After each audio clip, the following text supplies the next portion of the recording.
그 해기 목사님이 책에 이런 말이 있더라고요. 그러니까 많은 사람들이 하나님의 기름 부음 안에 사역할 때 엄청난 하나님의 은혜가 흘러가잖아요. 근데 가끔 기름 부음도 표현참 그렇지만 기름 부음이 크게 역사하지 않을 때가 있대요. 언제인 줄 아세요? 사람이 육신의 그 에너지가 소진됐을 때, 하나님의 기름 부음이 가득해도 에너지가 소진되면 역사하지 않아요. 그럴 수가 있나요?라고 제가 물론 이제 핵임 목사님도 주님이 말씀하셔도 성경 어디 있냐고 물어보잖아요. 그러니까 저도 그 책을 읽다가 성경에 그런 게 있나? 기름 부음이 있으면 계속 가야 되는 거 아니야? 그랬더니 육신이 소진되면 기름 부음이 역사하지 않는 예가 저 최근에 읽었어요. 어디 있을까요? 정신 차리라고 차리시라고. 어디 있냐면 삼손이요. 삼손이 성령이 임해서 나귀 턱뼈로 몇 명을 죽입니까? 1000명을 죽이는데 삼손의 육신이 소진돼요. 그래서 뭐라고 표현했냐면 죽을 것 같다고 그래요. 주님 저에게 힘을 주시지 않으면 내가 저들에게 죽겠습니다. 그래요. 신기하죠. 성령이 삼손처럼 강력하게 임했던 예가 성경에 몇 번 없어요. 일대천이잖아요. 천을 이루고 강국을 이루서 그냥 천을 죽이고 턱뼈에 산을 쌓았잖아요. 그리고 그 놀라운 성령의 기름 부음이 임했는데도 삼손의 육신이 소진되니까 기름 부음이 역사하지 않습니다. 하나님이 에나골에 부르짖는 사이에 샘을 터뜨리니까 생명이 좀 솟아났잖아요. 그래서 기름 부음으로 사역하는 것도 아주 일상적인 매번의 사역이 아닌 것입니다. 우리는 뭘로 섬겨야 되냐면 주님의 말씀으로 섬겨야 돼요. 말씀은 하나님이 기름 부어진 것이잖아요. 성경의 기름 부음 뭐냐면 성령의 감동의 기름 부음이에요. 그럼 모든 성경은 뭐로 되어 있어요? 하나님의 감동으로 되어 있으니까 이 성경은 뭐로 적셔져 있는 거예요? 하나님의 기름 부음으로 적셔져 있는 겁니다.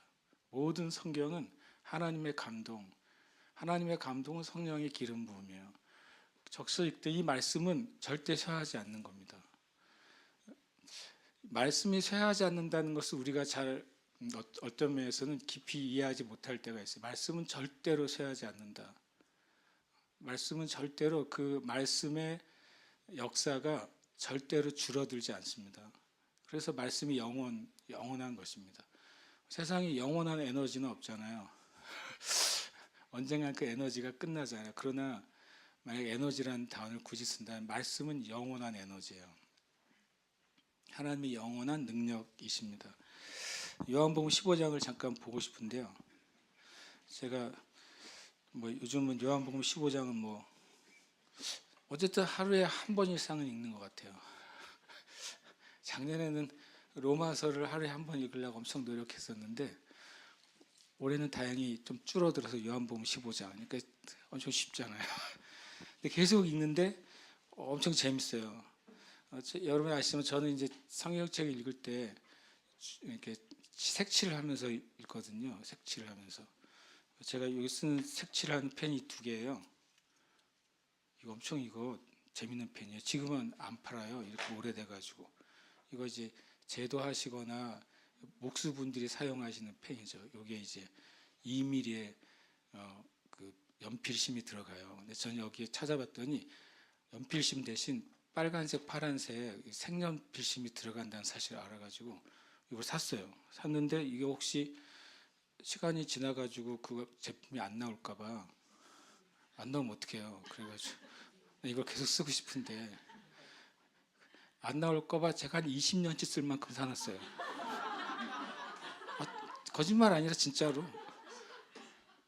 진짜입니다. 웃으시는데 이게 이 펜 하나가 성경 한 번을 긋고서 남아요.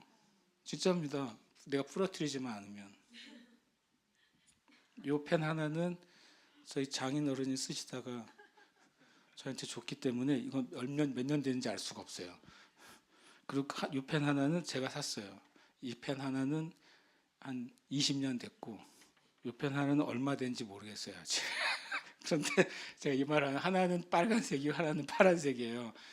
제가 이제 성경을 읽을 때 이제 정신을 차리려고 이제 색연필이니까 살살 긋으면서 읽는데, 하나님이 하신 말씀은 빨간색.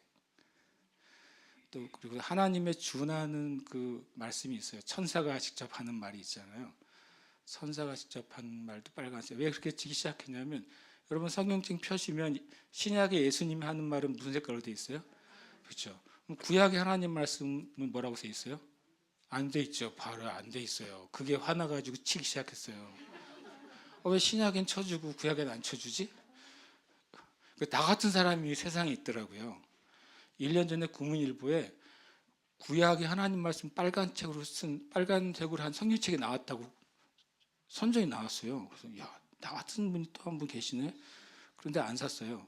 이미 다 쳤으니까 내가 빨간색으로 수년간 쳐왔기 때문에 나는 그 책을 살 필요가 없다.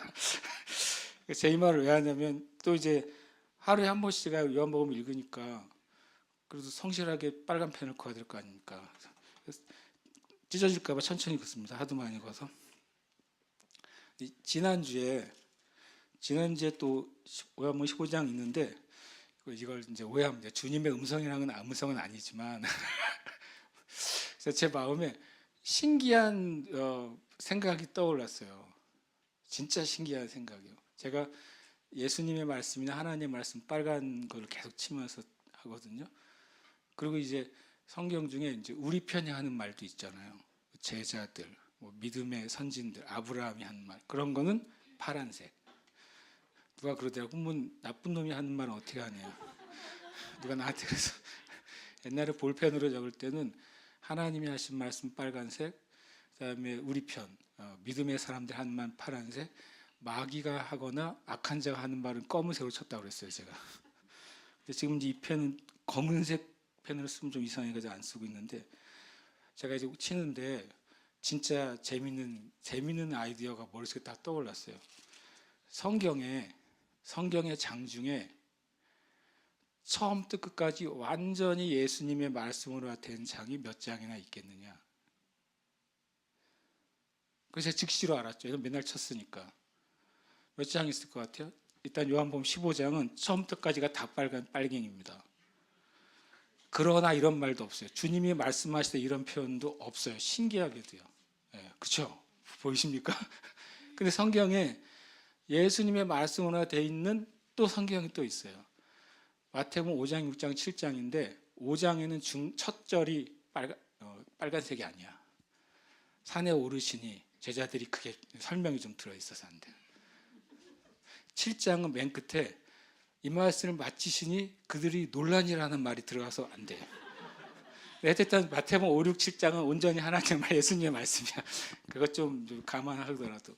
그 다음에 온전히 예수님의 말씀으로 된 장이 막 넘기시네, 그죠? 네. 마태복음 24장, 25장이에요. 마태복음 24장. 그것도 근데 24장도 약간 앞에 예수님께 질문하러 온 제자들의 한 2절이 있어요. 2절이. 그래서 그것도 제가 안 쳐주려 하다가 어쨌든 예수님의 말씀으로 된 장은 마태복음 5장, 6장, 7장, 그 다음에 마태복음 24장, 25장, 그 다음에 요한복음 15장. 실은 원래 15장, 16장, 17장까지 갈 수 있는데 16장, 17장에는 뭐 한두 구절 제자들이랑 주고받는 말씀이 있어요. 그 다음에 온전히 요한복음 15장처럼 한 토시도 없이 예수님의 말씀으로 돼 있는 성경은 계시록 2장, 3장이에요. 7교회 하신 말씀이에요. 재미는 이게 대단한 계시가 아니라 제가 15장을 매일 치다 보니까 어느 날 이 말씀은 그냥 제가 이제 귀하게 여겨진 거예요. 이 성경 이 장은 그냥 처음부터 끝까지 한 점도 빼지 않고 1.1핵도 빠지지 않고 그냥 예수님의 말씀이네. 그래서 그날부터 그냥 주님이 나에게 말하는 것처럼 들렸어요. 설명이 없으니까. 주님이 말씀하실 때 이런 설명도 없어요. 주님이 대답하실 때 이런 설명도 없이 그냥 성경적으로 보면 모든 1.1핵이 그냥 예수님의 말씀인 거예요. 그래서 괜히 이 말씀이 굉장히 좋아지는 거 있죠. 계속 읽다 보니까 엄청 좋아지는 거예요. 이거 읽으면 은혜가 넘친다 그런 개념이 아니라 그냥 제가 그런 생각을 하게 됐어요. 그러다가 보니까 이 말씀이 새로운 방향으로 저에게 이해가 되는 구절들이 한두 구절이 생겼어요. 제가 이제 그걸 하나를 좀 나누고 기도하고 싶어요. 바로 전장에 요한복음 14장에 10장 11장 10절 11절 12절이에요. 요한복음 14장 10절 11절 12절 바로 옆이니까 보시겠습니다. 한번 읽겠습니다. 내가 아버지 안에 거하고 아버지는 내 안에 계신 것을 네가 믿지 아니하느냐? 내가 너에게 이르는 말은 스스로 하는 것이 아니라 아버지께서 내 안에 계셔서 그의 일을 하시는 것이라. 내가 아버지 안에 거하고 아버지께서 내 안에 계심을 믿으라. 그렇지 못하겠거든 행하는 그 일로 말미암아 나를 믿으라. 내가 진실로 진실로 너희에게 이르노니 나를 믿는 자는 내가 하는 일을 그도 할 것이요 또한 그보다 큰 일도 하리니 이는 내가 아버지께로 감이라. 아멘. 이 말씀은 주님이 하신 말씀 중에 이 땅의 교회가 그대로 받기가 굉장히 어려운 말씀이에요. 그냥 믿을 수 없다는 게 아니라 이 말씀 그대로 일어나는 일이 굉장히 어려운 말씀이에요. 첫 번째로는 예수님이 12절에 진실로 진실로 그랬어요. 요한복음의 특별한 용법이잖아요. 진실로 진실로 아멘 아멘. 진실로가 아멘이에요. 헬라어로요. 아멘 아멘. 아멘이 두 번 나온 단어는 진짜 중요한 문장. 요한복음에서요. 요한복음에서 예수님의 자기 계시나 예수님이 특별히 중요하게 생각하시는 강조하는 말씀 앞에는 아멘 아멘을 두 번 붙여서 말씀하세요. 요한복음에만 나와요, 이 용법이. 근데 그 말씀 중에 하나가 됩니다. 12절이 너희에게 이르노니 나를 믿는 자는 내가 하는 일을 그도 할 것이다. 그럼 내가 하는 일에 대한 설명이 어디에 있어요? 그 위에 있어요. 뭐라고 되냐면 내가 아버지 안에 거하고 아버지께서 내 안에 계신 것을 너희가 믿어라. 그것을 어떻게 믿을 수 있냐면 첫 번째로는 내가 너에게 하는 말을 잘 들어보면 아버지가 내 안에 있고 내가 아버지 안에 있어서 하는 말이란 걸 알게 될 거라는 거예요. 주님의 말씀은 다 100% 진리이기 때문에 100% 진리로 말할 수 있는 사람은 이 세상에 존재하지 않거든요. 예수님만이 100% 진리의 말씀을 하신 유일한 분이에요. 그것을 분별하면 아버지가 내 안에 있고 내가 아버지 안에 있다는 사람 너희가 믿게 될 것이다. 그걸 잘 못 믿겠거든. 그 말을 잘 분별하지 못하겠거든. 아버지께서 내 안에 계셔서 하시는 그 역사, 그 일을 보고 분별하는 거. 뭐냐면 아버지께서 예수님 안에서 거하셔서 하시는 역사는 그 누구도 할 수 없다는 거예요. 이 세상에 존재했던 어떤 선지자도 어떤 하나님의 사람도 어떤 기적의 은사를 갖거나 능력이 임한 사람도 아버지께서 예수님 안에 거하셔서 하시는 그 능력의 이상을 하지 못했다는 거예요. 그러니까 그것을 보고 전능하신 하나님이 예수님 안에서 계시다는 사실을 믿어라 그랬어요. 예수님 안에 하나님이 거하시는 걸 뭘 통해 믿으라고요? 예수님의 말씀을 통해. 두 번째로는 예수님의 하신 역사를 통해 믿으라고 한 것입니다. 말씀과 역사는 오직 하나님만이 하실 수 있는 말씀, 오직 하나님만이 하실 수 있는 그 역사가 예수님을 통해 이 땅 가운데 나타났다는 것입니다. 이해되시죠? 그 다음에 예수님이 말씀하신 거예요. 나를 믿는 자는 내가 하는 일, 예수님이 하시는 일이 뭐예요? 하나님이 예수님 안에 거하셔서 행하신 일이죠. 맞습니까? 성경에 어디에 나와 있어요? 복음서에 나와 있잖아요. 예수님이 하신 말씀은 비유의 말씀들이 있고 말씀 그대로의 말씀이 있고 계시적인 말씀이 있어요. 그러나 예수님이 하신 행동은 비유의 행동이 아니에요. 그렇죠? 구약의 선지자들은 예언적인 행동을 했어요. 그렇죠? 예수님이 예언적인 행동을 하셨습니까? 예수님은 예언적인 행동을 하신 게 아니라 예언을 성취하시는 행동을 하셨어요. 이게 참 놀라운 말씀입니다. 나를 믿는 자는 내가 하는 일, 전능하신 하나님이 예수님을 통해서 하신 그 일을 할 거래요. 이 땅의 교회가 받기 정말 어려운 말씀이에요. 왜냐하면 우리가 믿는다고 하는 것은 믿음을 따라 행하는 것을 말하기 때문에요. 예수님이 하신 일을 이 땅의 그리스도인들이 한다? 근데 그것과 하기는 좋은데 다 한다? 굉장히 어렵잖아요. 그렇죠? 예수님이 하신 일을 한번 보세요. 성경을 보세요. 엄청나잖아요. 그렇죠? 엄청나요. 근데 예수님은 거기에 이걸 비유로 말씀하신 게 아니에요. 계시로 말씀하신 게 아니에요. 있는 그대로를 말씀하셨어요. 그리고 나보다 더 큰 일도 할 것이다. 이 말이 정말 마치 뭐냐면 저 하늘에 있는 구름의 말씀 같아요. 구름이 떠 있는 게 보이잖아요. 구름이 움직이는 것도 보여요. 근데 구름이 있고 움직이고 하는 게 다 보이는데 내 손에는 안 잡혀요. 성경에 그런 말씀들이 많이 있어요. 실은요. 그 말씀을 보면 제가 계속 전 구름을 보고 있는 것 같아요. 근데 제 마음에는 어떤 마음으로 구름을 보고 있냐면 저 구름이 사라지면 안 되는데 저 구름이 사라지면 안 되는데 이런 마음이 저 안에 있어요. 그것은 이제 마치 무슨 존재하지 않는 파랑새를 쫓는 그런 마음이 아니잖아요. 우리가 예수님을 믿는 것은 그냥 마음의 희망인 어떤 대상을 만들어 놓은 우상을 쫓는 게 아니잖아요.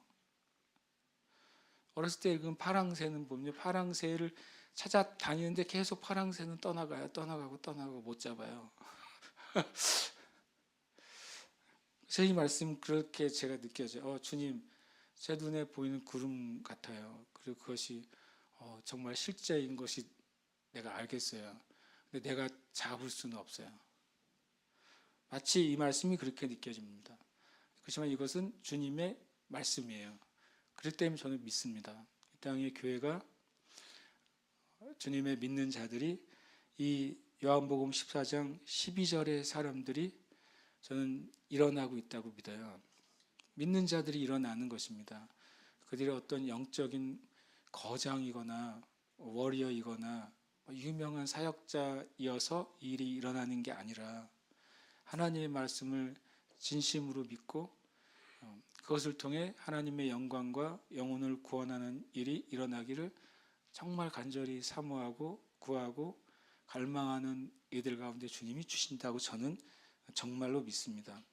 근데 이 일이 일어나는 것이 어떻게 설명되느냐, 어저께 제가 나눈 말씀 가운데 그 묘하게 답을 제가 하나 오늘 찾았어요.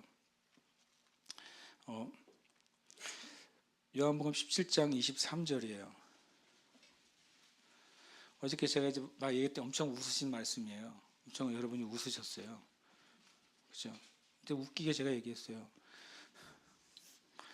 누가 그러더라고요. 목사님 웃기게 얘기하는데 하나도 안 웃기는 게 있대요. 그래서 들을 게 있는 자는 웃으라 내가 그랬는데 제 코드가 안 맞으면 못 웃는 거죠. 그런데 23절에 요한복음 7장 23절이에요. 같이 읽겠습니다. 곧 내가 그들 안에 있고 아버지께서 내 안에 계시어 그들로 온전함을 이루어 하나가 되게 하려 함은 아버지께서 나를 보내신 것과 또 나를 사랑하심 같이 그들도 사랑하신 것을 세상으로 알게 하려 함이로소이다. 아멘. 이 요한복음 14장, 15장, 16장, 17장은 한 상황 가운데 말씀하신 말씀입니다. 요한복음 안에서는 굉장히 긴 주님의 말씀이나 기도예요. 굉장히 깁니다. 성경적으로는 제가 보기엔 제일 긴 것 같아요. 주님의 연속된 말씀이 기록된 것. 마태복음 5, 6, 7장에 버금가는 양이고 실은 계시록 2장, 3장보다 더 깁니다. 여기에 보면 내가 어저께 23장 얘기할 때 웃으셨잖아요. 마치 무슨 로봇 합체처럼 제가 표현한 건 러시아 인형 같다고 느낌이 마치 인형 안에 인형 있는 것처럼 내가 그들 안에 있고 그리고 아버지가 내 안에 있고 그러니까 우리 안에 예수님이 계시고 예수님 안에 아버지가 계신다는 형식으로 우리가 이해하는 형식으로 말씀하신 거예요.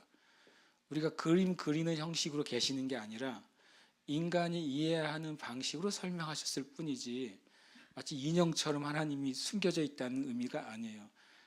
영이신 하나님을 우리가 인간이 생각하는 형태로 설명해 놓고 그것이 완전한 설명이라고 생각하면 안 돼요. 하나님은 우리의 어떤 구조물이나 우리의 이해 안에 갇혀 계시지는 않습니다. 그러나 예수님 자신이 하늘에 속한 것을 이 땅의 사람들에게 나누실 때에는 이 땅의 사람들이 이해한 수준 정도로 말씀하시는 거예요.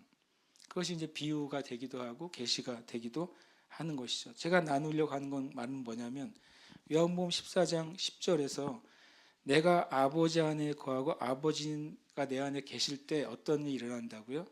주님의 진리의 말씀이 선포되고 하나님의 전능하심이 나타난다고 그랬어요. 그대로 그것이 이제 어디 안에 있게 됐다고요? 요한복음 17장 23절에 보니까 우리 안에 들어오게 됐다고 그랬어요. 그러니까 자연스럽게 우리 안에 뭐가 나타나는 거예요?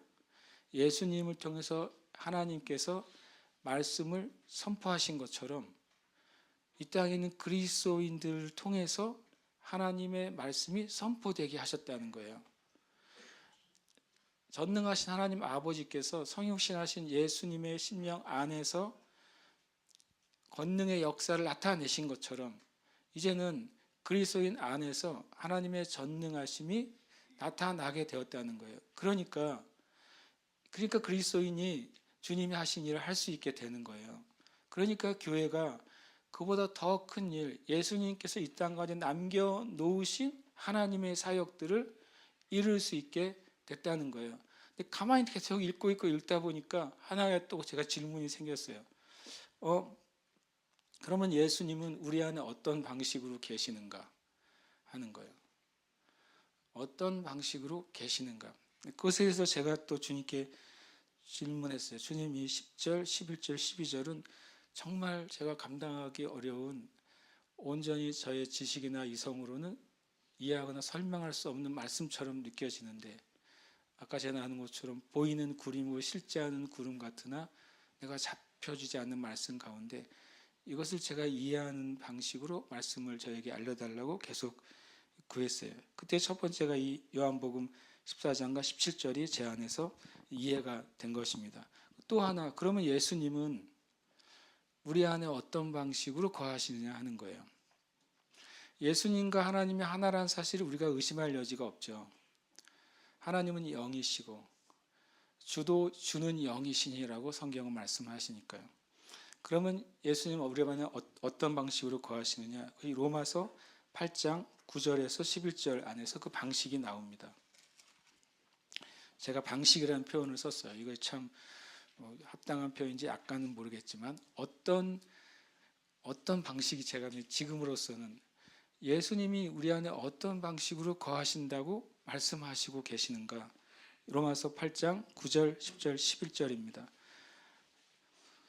로마서 8장 9절, 10절, 11절 함께 읽겠습니다. 만일 너희 속에 하나님의 영이 거하시면 너희가 육신에 있지 아니하고 영에 있나니 누구든지 그리스도의 영이 없으면 그리스도의 사람이 아니라 또 그리스도께서 너희 안에 계시면 몸은 죄로 말미암아 죽은 것이나 영은 의로 말미암아 살아있는 것이니라. 예수를 죽은 자 가운데서 살리신 이의 영이 너희 안에 거하시면 그리스도 예수를 죽은 자 가운데서 살리신 이가 너희 안에 거하시는 그의 영으로 말미암아 너희 죽을 몸도 살리시리라. 아멘. 예수님이 우리 안에 어떤 방식으로 거하십니까? 9절에 보면 너희 속에 하나님의 영이 거하시면, 하나님의 영은 누구시죠? 성령이라고 성경은 말씀하고 있습니다. 성령이 어떻게 거하십니까? 거듭난 심령 안에 거하십니다. 에스겔에서 말씀하시죠. 내가 너희를 맑은 물로 씻어 깨끗하게 하고 너희의 마음을 굳은 마음을 부드럽게 하고 그 다음에 내 영을 너희 속에 부으리니 라고 말씀되어 있어요. 그것이 이제 제가 아는 것처럼 회개와 거듭남과 성령의 세례입니다. 예수께서 말씀하신 그 은혜가 오순절 이후에 이 땅의 교회 가운데 성취된 말씀이 됐습니다. 그러면 예수 그리스도를 믿는 사람, 그 심령이 거듭난 사람에겐 누가 거하신다고요? 너희 속에 하나님의 영이 거하십니다. 너희 속은 우리의 심령을 말합니다. 이해되시죠? 그러면 너희가 육신에 있지 않냐, 이 말이 되게 중요합니다. 거듭난 신자는 너희가 육신에 있지 아니하고, 이게 무슨 말일까요? 육신에 있지 않는다. 그럼 뭐 내 영과 육이 분리된다는 소리인가요? 그런 의미가 아닙니다. NIV 성경 그것을 잘 설명해 줬어요. 이 NIV 이 표현은요. 뭐라고 되어 있냐면요. In the realm of the spirit이라고 되어 있어요. realm을 뭐라고 하면 차원입니다. 우리가 거듭난 사람은 그의 영의 상태가 하나님의 차원 안에 존재한다고 말하고 있어요. 그러니까 이게 왜 말이 되냐면 에베소서 말씀 가운데, 오전에 본 말씀 가운데 우리가 예수 그리스도와 함께 살리심을 받고 일으키심을 받고 보좌에 앉히심을 받았잖아요. 그건 어디서 일어난 사건이라고요? In the realm of the spirit, 영의 차원 안에서 일어난 사건이라는 거예요.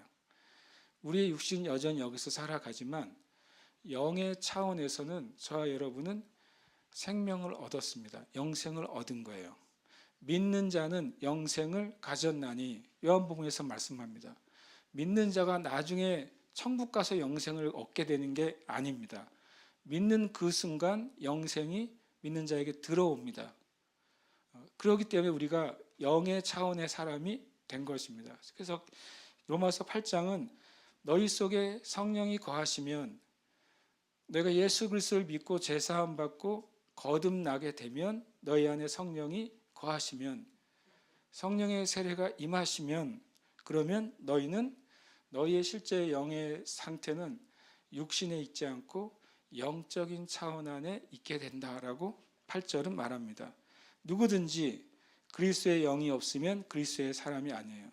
그는 어떤 차원에 있지 않으니까 영의 차원에 있는 삶을 알지 못하기 때문에 그리스도의 사람이 될 수가 없습니다. 그리고 그 다음에 10절 뭐라고 말해요? 또 뭐라고요? 그리스도께서 뭐라고요? 너희 안에 계시면, 저 말고 여기를 보세요. 성경을 뭐라고 되어 있습니까? 또 그리스도께서 너희 안에 계시면. 이게 무슨 말입니까? 첫 번째, 거듭난 영에 하나님의 영이 거하시잖아요. 그 다음에 또 그리스도께서 너희 안에 계세요. 이것이 예수님이 그리스도의 안에 거하시는 방식이에요. 성령님이 거듭난 영 안에 임하시고, 그 성령 안에 누가 계신다고요? 그리스도께서 계시게 됩니다. 그래서 우리가 성령 안에서 기도할 때, 예수님이 나에게 이런 말씀을 하십니다라고 말할 수 있게 된 거예요. 성령 안에서 기도할 때 하나님께서 나에게 이런 감동을 주십니다라고 말할 수 있게 된 거예요. 무엇이 가능하니까요?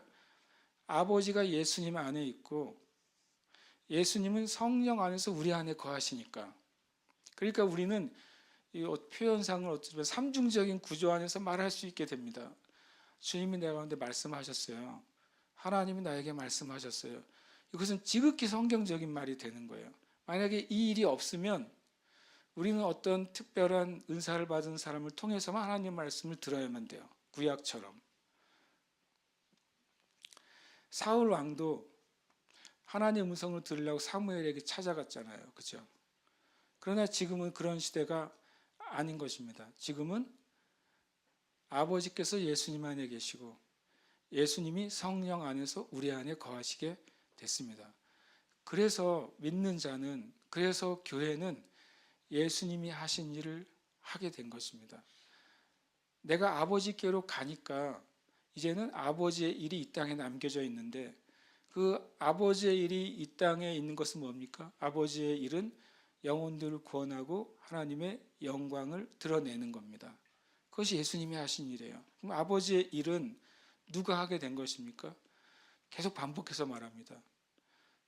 하나님께서 예수님 안에 거하시고 예수님께서 성령 안에 거하시는 그 그리스도인, 그 그리스도인에게 예수님께서 이 땅에 남겨놓으신 하나님의 일을 하도록 하셨다는 거예요.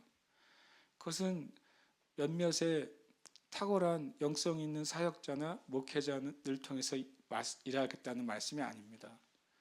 누구라도, 이 말씀을 정말로 믿는 자 누구라도 이 말씀을 통해서 자신이 높아지는 것이 목적이 아니라 이 말씀을 통해 하나님이 높아지시고 이 말씀을 통해 죽은 영혼들이 구원받기를 간절히 갈망하는 사람을 통해서 하나님이 그 일을 하실 것입니다. 참 너무 감사하죠. 왜냐하면 모든 그리스도인에게 기회를 주셨어요. 모든 그리스도인에게 초청하고 계세요. 누구에게든지 초청하고 있습니다. 주님은 80살 된 모세도 초청하셨습니다. 그 능력 안으로. 주님 85세가 된 갈렙에게도 그 초청을 허락해 주셨어요. 우리는 누구라도 그 놀라운 하나님이 이 땅 가운데 남겨두신 일, 그 일을 하도록 초청받은 줄 믿는 것입니다. 아멘이십니까? 제가 이런 설교들을 하게 되면 어떨 때는 두 가지 반응이에요. 무슨 소리를 하시는 거예요? 이런 반응이 하나 있고 진짜로요. 무슨 소리를 하시는 거예요? 하고 하는 반응이 하나 있고, 또 하나는 그 성경에 그렇게 써 있군요 라고 하는 반응이 있어요. 요즘 그 애써 기도원에서 저를 잘 안 부르거든요.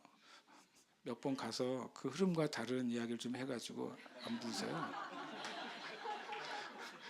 거기 가면 오직 투쟁을 해야, 투쟁 메시지를 전해야 되는데 제가 어느 날 역사가 그런 게 아니에요 그랬다가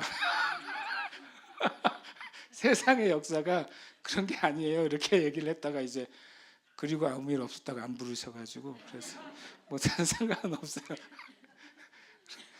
제가 말했지만 제 입장에서는 성경에 없는 말을 하진 않았어요. 그러나 성경에서 하시는 말씀이 우리에게 어떻게 이해될까, 이것은 좀 다른 문제라는 생각을 계속 갖게 돼요. 저도 어떤 면에서는 구도자예요. 주님의 도를 찾아서 계속 이 성경 안에서 여행을 하는 겁니다. 기도하고 또 예배하고 싶습니다. 24시간 예배가 이제 뭐 이번 텀은 1시간 뒤면 끝나지만 실은 예배라는 게 끝이 어디 있겠습니까? 우리가 드리는 기도가 언제 끝이 있겠습니까? 우리의 영혼의 갈망이 언제 끝나겠습니까? 고린도서 13장에서 그때는 얼굴과 얼굴을 대하여 볼 것이요. 저는 그 말씀이 엄청나게 갈망이 됩니다. 주님을 얼굴과 얼굴을 대하여 볼 것이요. 그 얼굴과 얼굴을 대하여 볼 때에는 예언도 필요 없죠. 그때는 다른 어떤 계시도 필요 없어요. 그냥 주님을 아니까. 그러나 그 전까지는 계시가 필요해요. 그 전까지는 성령의 권능이 필요해요. 그 전까지는 깨닫게 하시는 성령님의 은혜가 필요해요. 그 얼굴과 얼굴을 대하여 볼 그때까지는. 그러나 그게 너무 갈망이 되는 것이고, 그것이 우리의 삶에 계속 뭔가 주님께 나아가게 하는 동기부여가 됩니다. 여러분이 주님께 나아가게 하는 동기부여되는 진리가 뭡니까? 내가 매일이라도 예배할 수 있게 하는 그 동기가 부여되는 진리가 뭡니까? 자동차가 계속 달리려면 기름만큼만 달리잖아요. 근데 만약에 기름이 계속 공급될 수 있다면 계속 달릴 수 있겠죠. 공중급유기가 있잖아요. 참 그거 보고 사람은 대단하다는 생각이 들었어요. 수천 킬로를 날아온 그 비행기가 더 임무를 수행하려고 해도 기름이 떨어지면 그 첨단 비행기도 힘을 잃어버리는데 하늘에서 공중급유를 하잖아요. 정말 기가 막힐 노릇 아닙니까? 시속 수천 킬로를 가면서도 수백 킬로로 가면서도 거기서 말해요 급유가 돼요. 그러면 다시 또 그 전투기가 다시 처음처럼 날아가잖아요. 그래서 제가 주님 예배는 영적인 공중급유다. 우리는 계속 가면서 계속 받는 겁니다. 땅에 내려와서 다시 기름 받고 올라가는 게 아니라 하늘에 있으면서 계속 기름 부음 받는 길, 우리가 주님의 예배 가운데 사는 겁니다.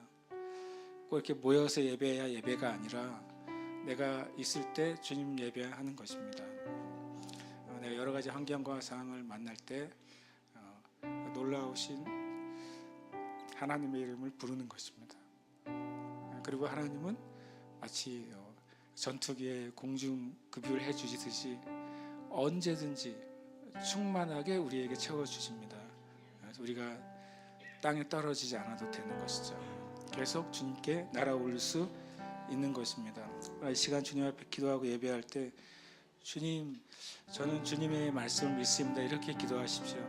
주님의 말씀을 내가 다 이해하지 못해도 그 말씀의 깊은 계시가 내 안에 온전히 다 실제하지 못해도 저는 주님의 말씀을 믿습니다. 왜냐하면 주님이 살아계시기 때문에, 그분이 나를 창조하셨고 나를 구원하셨기 때문에 저는 주님의 모든 말씀을 믿습니다. 말씀대로 내게 역사해 주시옵소서. 마리아가 왜 귀한 경건함입니까? 세례요한의 아버지는 어떻게 그런 일이 있을 수 있겠어요? 라고 했더니 그 일이 있을 때까지 벙어리가 됐어요. 그런데 마리아는 말씀대로 나에게 주의 여종에게 이루어지리다 그랬어요. 그랬더니 천사가 만족해하고 떠났다고 성경에 써 있어요. 만족해는 제가 넣은 겁니다. 가브리엘이 그 마리아의 고백을 듣고 떠났다고 성경은 돼 있어요. 주님의 말씀이오니 말씀대로 내 여종에게, 나는 그 일어날 수 없는 존재지만 말씀은 행하시고 말씀은 역사하시기 때문에 그걸 고백하고 그리고 성육신 하십니다. 예수님께서.